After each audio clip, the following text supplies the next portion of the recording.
Hello everybody, and welcome back to my channel. My name is Ella, and it's been a minute since I uploaded a video just because I haven't, one, had the time to film, two, haven't really had a topic where I felt I had enough to make a video and I didn't want to just upload something to upload something. But today we have something that actually is important to me because I was born and raised in Indiana, and I am an alumni of Indiana University. I specifically went to the Bloomington campus. Indiana has been a relatively big topic of conversation recently, especially if you follow sports at all, because on Monday, January 19th, the Indiana Hoosiers took home the university's first ever national college football championship title, which is a big thing. With a record-breaking 16-0 season, a very well-loved quarterback, and a just all-around viral turnaround season, in my opinion, the Indiana University Board of Trustees and Pamela Whitten and many other people in the administration have almost successfully distracted the general public from the insane horrors happening at IU. And like I said, I am an alumni of this school. Some of the videos that I will be including are videos that I took. The general corporatization of the university, as well as their bent knee to, you guessed it, Israel. Editing Ella here. I just wanted to give a little bit of a disclaimer that this video is not to diss on the football team, obviously. I was in the bar, literally watching the game. In the words of Steve Sanders, someone who I will be quoting a lot in this piece, he said, "Critically examining the workings of an important public institution so that members of its community can discuss and learn, that is valuable in its own right. It requires no motive or instrumental justification." And I wish to critique and examine the university that I attended because they represent me just as much as I represent them. And if I see them doing things I view as problematic, I will speak on that. Just wanted to pop in here and say that. In my opinion, I do believe they are investing so much into this program as a distraction method. Again, in my opinion, still love watching football, okay? This is not anything against the team or the players. Don't get me wrong, IU and the Indiana state government have basically always been intertwined through the Office of State Relations, but recently it's been taken to a new extreme. Indiana University has a board of trustees who are the governing body of IU. There are 9 of them, and the governor has always elected 6 due to a late change in the state budget, which was said to have been done with very sly language. Mike Braun was able to essentially exercise full control of the Board of Trustees by removing the 3 alumni elected trustees and replacing them with his own, which who would have thought the 3 elected are conservative political activists? But like I said, Indiana Governor Mike Braun took full control of the Indiana Board of Trustees on June 2nd, 2025 by sending the 3 alumni elected essentially a one-sentence letter.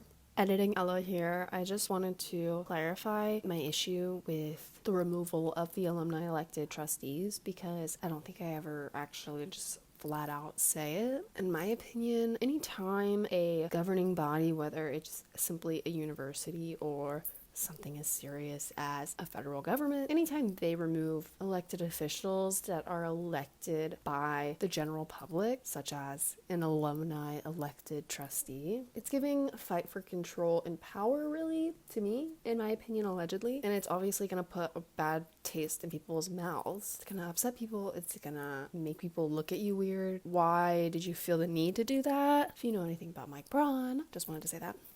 So let's meet these new trustees. We have James Bopp, who is an American lawyer and a Republican political activist. James Bopp actually serves as the general counsel for the National Organization for Marriage. And he also co-wrote an amicus brief on behalf of the RNC in opposition to same-sex marriage. So those are some of his beliefs. And then we have Sage Steele, but she's actually a national TV broadcaster who studied journalism, okay, and she had a 16-year tenure at ESPN before she left after she went on an outside podcast and made some claims that people didn't really like. She made controversial statements regarding Obama's racial background, ESPN's COVID policy, and suggested that some female journalists court harassment due to their wardrobe choices. Interestingly enough about Sage Steele, she also worked Donald Trump's campaign trail with Danica Patrick. And then finally, we have Brian Eagle, who we could say is the mysterious one of the three, but he's a lawyer out of Indianapolis. He hasn't appeared to make any significant political donations. I want to give some backstory on Indiana's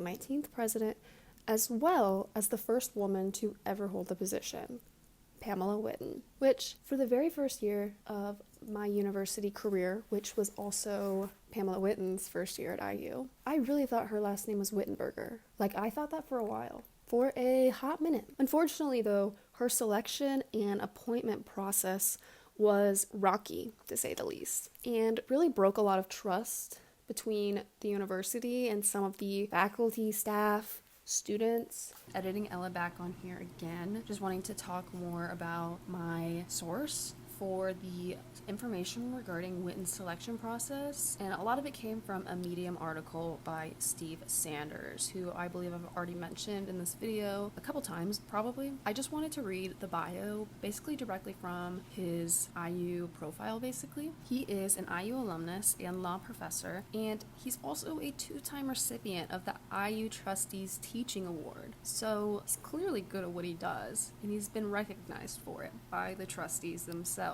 And in his professional career regarding law, he has litigated in federal and state court at all levels, including briefs and oral arguments in the U.S. Supreme Court. This piece that he published on article was a fantastic investigative piece, not only on the selection process, but as well as a large payment made slightly under the radar to Indiana's former president, and it will be linked at the top of my bio somewhere. I definitely recommend anyone give it a read, especially if you went to IU. Sanders says, the process that culminated in the Board of Trustees appointing IU's 19th president was tortuous and flawed. It left some of its participants bewildered or unhappy, and it departed from the trustees' commitment to give faculty and other stakeholders an effective voice in the process. Sanders' piece is based on interviews with 8 people who, quote, directly participated in various capacities in the process of Whitten's appointment. One candidate told Sanders that the process was unconventional and that they, quote, could tell something was not right, unquote. And one search committee member declined to comment, noting confidentiality, but followed up saying, quote, that ought to say a lot.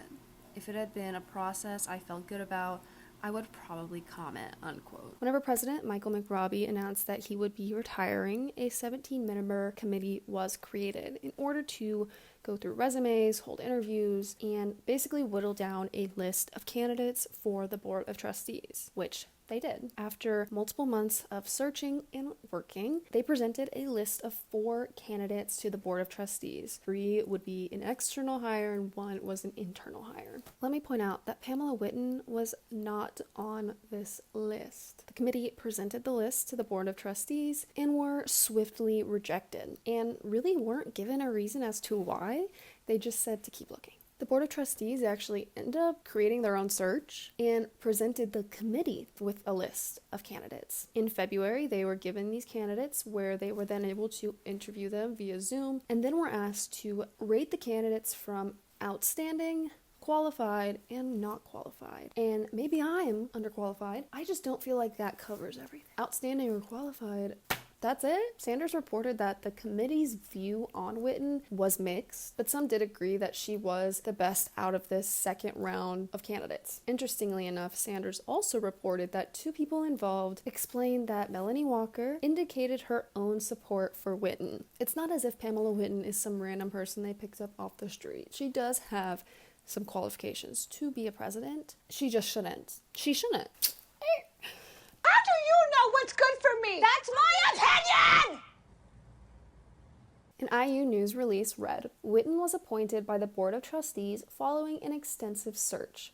Faculty, staff, and students across the university provided early input regarding the characteristics and experiences in IU's next leader. You know, some sneaky wording there. Faculty, staff, and students across the university provided early input regarding the characteristics and experience in IU's next leader. They said, people told us what they wanted, wanted, we just didn't give it to them. It was said that the non-trustee members of the committee were actually told 2 days before the public announcement. And Sanders kind of really made a good point. He said that the NDA in the selection process kind of just drives the point home of the corporatization of the university. Like, they want it to run like a business. They want it to be a profitable business when it's meant to be a place of learning. Like, that's it. Because everything needs to be making a profit. If we're not making a profit, what's the point? Bitch, I'm going to school.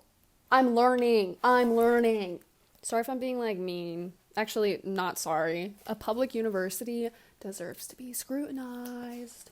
IU Bloomington faculty held a meeting on April 16, 2024, where they had a near unanimous vote, over 90%, no confidence in Pamela Whitten and Provost Rahul Shrivastav. And funnily enough, only a few hours later, the Board of Trustees came out and expressed full confidence and support of Pamela Whitten. Oh, did you? I'm shocked. Faculty noted in this meeting that while the administration was creating these places and committees for faculty to voice their opinions and input really into the university, only for it to be completely ignored.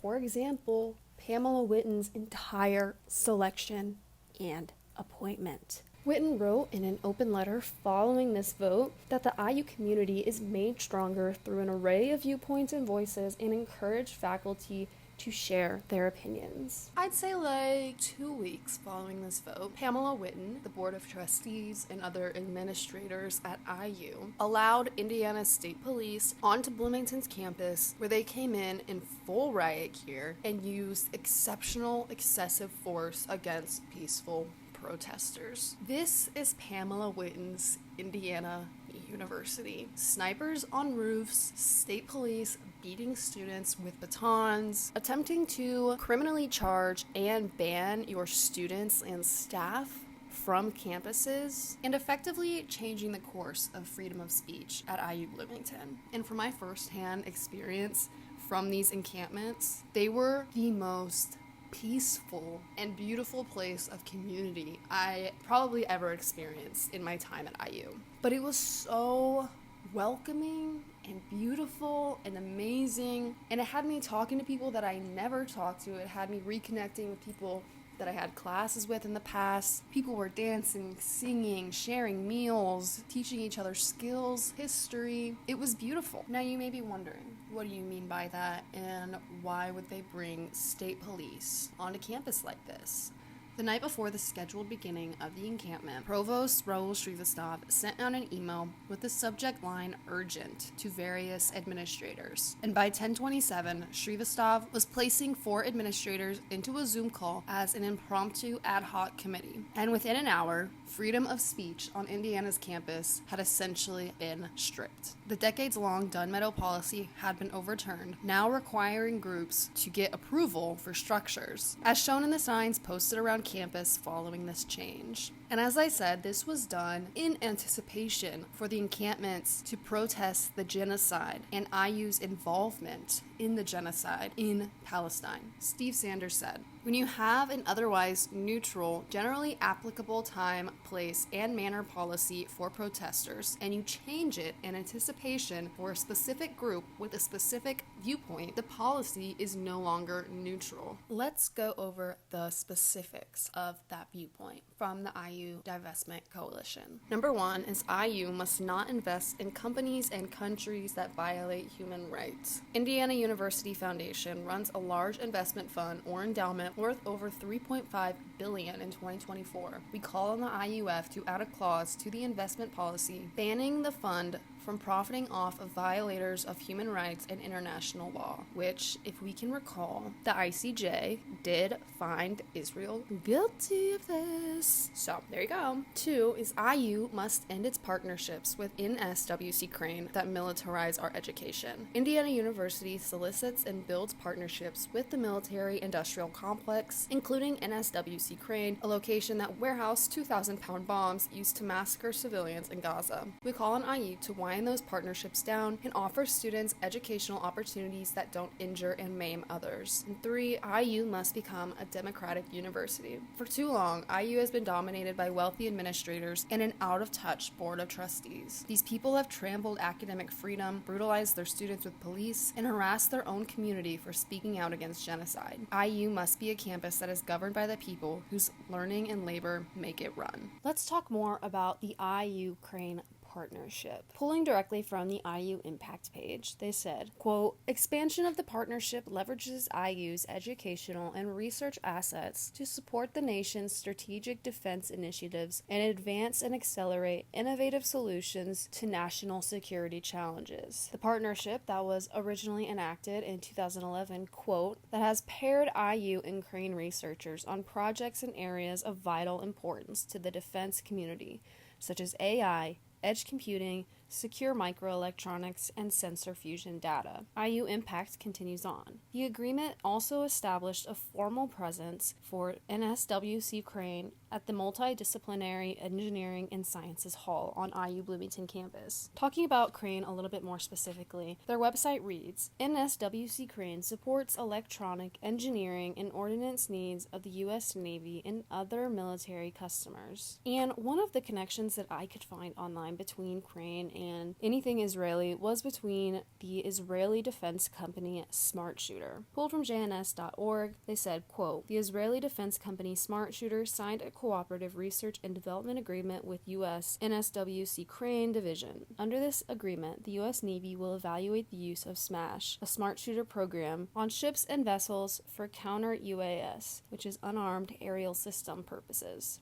said the statement. The Divestment Coalition highlights how that on the Luddy Strategic Plan website, it actually states that scientists and engineers should keep humanity at the center of their research, which objectively, to me, any connection with an Israeli defense company is not keeping humanity at the center of research, but that's my opinion. Next, I also want to highlight that Purdue, IU, and Notre Dame have actually joined to create a statewide consortium for national defense research. Quoting Purdue News, published on June 5th, 2024, they said, the Indiana Research Consortium, IRC, will leverage the combined strengths, facilities, and capabilities of the state's 3 leading research universities, which together have decades of cutting-edge defense experience in support of NSWC Crane's mission. I also want to read this Forbes statement about Sharpshooter. Since 2011, Moore and her partner Elric at Sharpshooter have been working to develop an innovative fire control system that significantly increases the accuracy and lethality of small firearms. This technology, which accurately engages and eliminates static, moving, ground, and air targets in day and night operations, greatly enhancing mission effectiveness. And really this all just kind of boils down to the military-industrial complex, the fact that war is profit and they'll keep it going at the expense of the people, and that is exactly what's happening in Iran right now. Not defending the Iranian regime, but it's impossible to deny the fact that war is a money-making tool to so many people, just like the CEO of Sharpshooter. Oh my god! The co-founder and CEO, who I already mentioned, Mikhail Moore, she is labeled as one of the most influential women shaping Israel national security from the Jerusalem Post. And another article is titled, Women Redefining Power in Israel. 6 women lead with courage. Wow, you have so much courage. IU Divest Now is highlighting a sentence from Dwight D. Eisenhower's 1961 speech, which I believe was his farewell speech, where he actually warns about the dangers of the establishment of a military-industrial complex. He said, this conjunction of an immense military establishment and a large arms industry is the new American experience. The total influence, economic, political, even spiritual, is felt in every city, every state house, every office of the federal government. Our toil, resources, and livelihood are all involved. So it is the very structure of our society. And it seems that the Board of Trustees just loves the direction that Indiana University is going, because Pamela Whitten actually received a 5-year contract extension and a 28% raise, now earning $900,000 per year. Yo ho, all hands, hoist the colors high, heave ho, thieves and beggars, never shall we die. Last time I checked, she couldn't even live on campus because that's how hated she was. So, right, okay.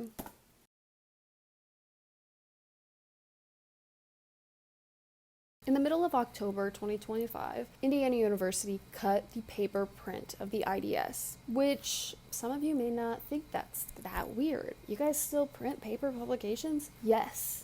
And we should, because they're free and easily accessible. But interestingly enough, in the months leading up to this cut of publication, IU had been pushing the IDS to remove news stories from their print, like current event news stories. These are journalism students, idiot. What? I think it's unfair, and they did too because they were fighting back against it. The thing about the IDS is that it has always been a student-run paper, and administration of a university in political times like this, trying to get in there and mess with it is something we should be worried about. Additionally, the cut of the publication happened only hours after the firing of the IU student media director, Jim Rodenbush. They cited lack of leadership and ability to walk in alignment with the university's direction for the student media plan. You mean he wouldn't bend the knee to fascism? They don't want to bend the knee to fascism because Indiana has bent the knee to fascism, in my opinion, allegedly in Minecraft. And as somebody who was in the media school, where the journalism kids are, who has friends who are in the journalism major, they do not shy away from criticism of IU leadership and overall government leadership.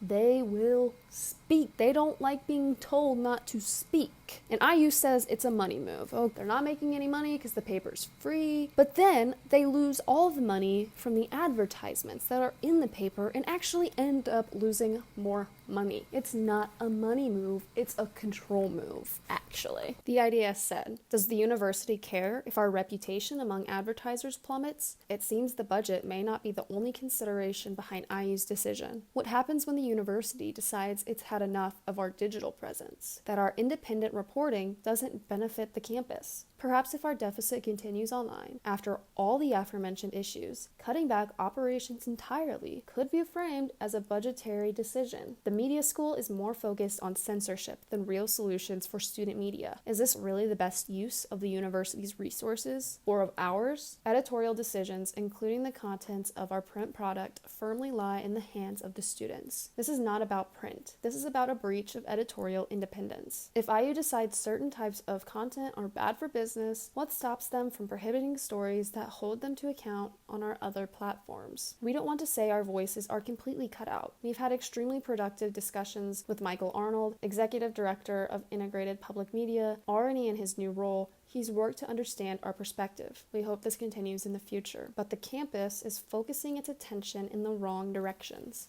censorship, hostility, and irrational business. When administrators are unwilling to bring student media to the table, there's no way for us to believe they are acting in good faith. When we directly brought up the potential, the school would direct us to stop printing news in a meeting earlier this semester with media school administrators. They danced around the issue. We're waiting to come to the table. We will continue to resist as long as the university disregards the law. Any other means than court would be preferred."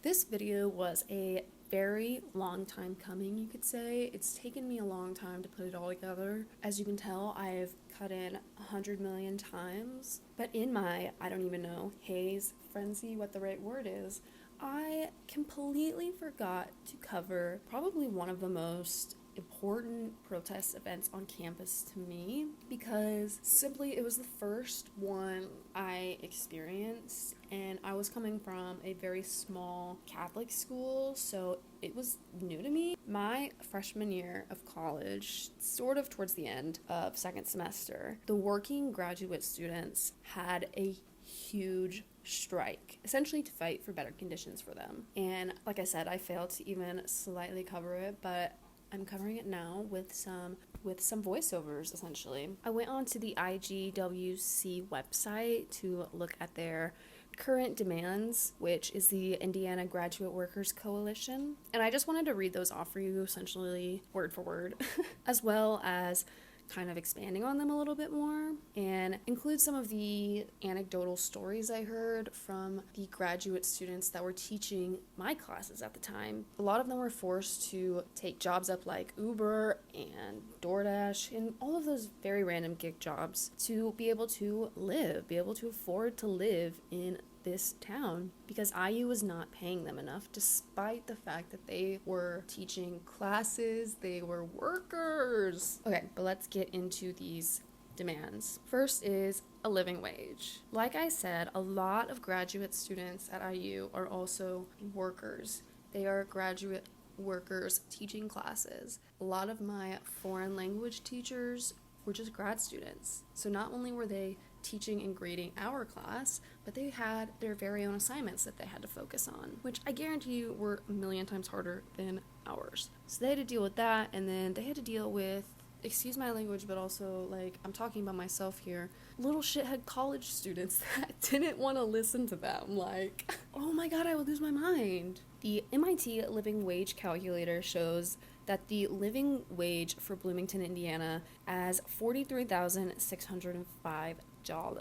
And currently, the starting pay essentially for graduate workers is $24,000 a year. And as I said, graduate workers described it as being forced to doing Uber or DoorDash in addition to their graduate working jobs, which means when do they sleep? Next, they want collective bargaining. Quote, we also demand that IU recognizes the Indiana Graduate Workers Coalition as the collective bargaining representative for graduate workers at IU. In order to consistently secure our demands, we need a seat at the bargaining table, unquote. And I feel like that is totally fair. If they are working for the university, they deserve a spot at the table to effectively advocate for themselves. I don't think that's outrageous at all. Next, they are demanding fair work and degree expectations. Quote, we call for more appropriate and consistent limits on SAA workload across units, consistent and clear degree requirements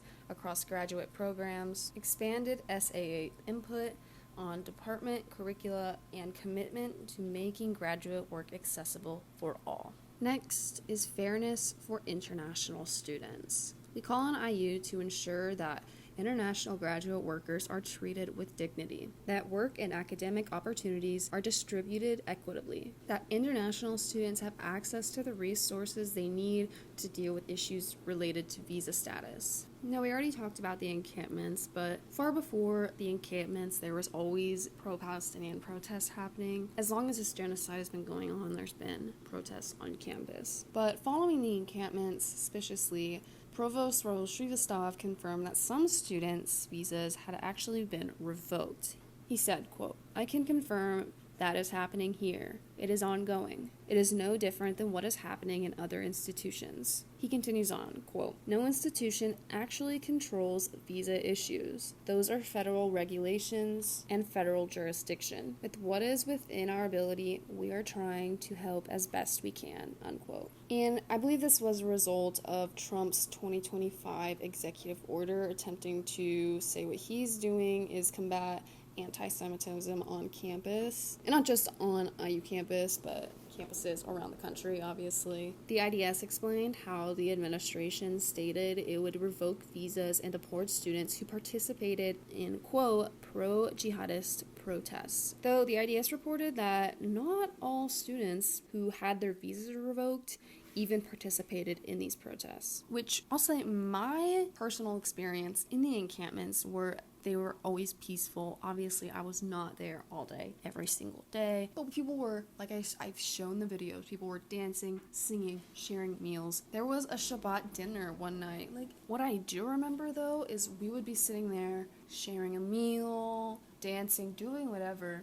And, sorry, but these Zionists would be up on the sidewalk just taunting people the entire time. Like, literally all throughout the night there would probably be somebody standing there. Next, they are calling for expanded medical and parental benefits.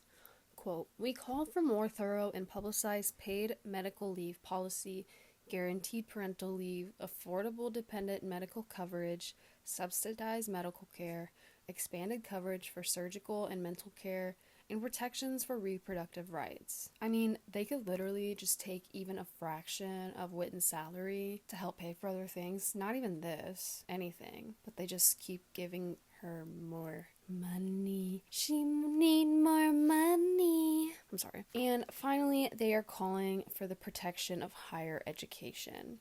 Quote, we call for continued investment in graduate funding from the administration so that necessary improvements in our working conditions are sustainable and do not come at the expense of departments, especially smaller programs and marginalized graduate workers, which protect higher education. They, in fact, did not do that because IU had to comply, as in they always comply and bend the knee, with House Enrolled Act 1001/2025, which require degree programs to have at least 15 graduates for a bachelor's degree and 10 graduates for associates. State educational institutions must require approval from the Indiana Commission for Higher Education to continue under the threshold for degrees. Mike Braun said, quote, this will help students make more informed decisions about the degree they want to pursue and ensure there is a direct connection between the skills students are gaining through higher education and the skills they need most.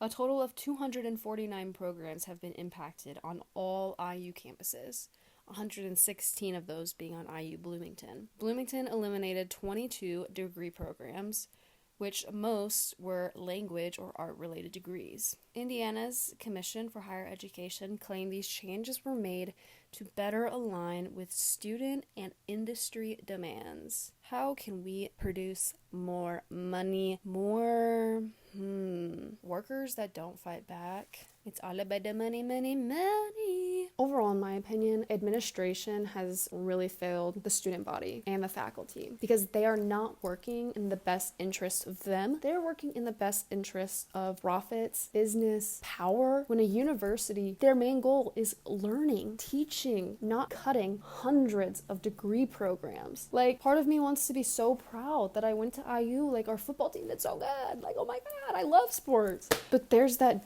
deep shame whenever I put on IU gear, knowing the administration behind it, knowing what my money is going to. And that's why I'm making this video, because I know a university can do better, because a university, the Board of Trustees is not a university. The staff, the faculty, the students, that is the university. And while I know, IU's still in a red state, not all the students are great. They're not all great, okay?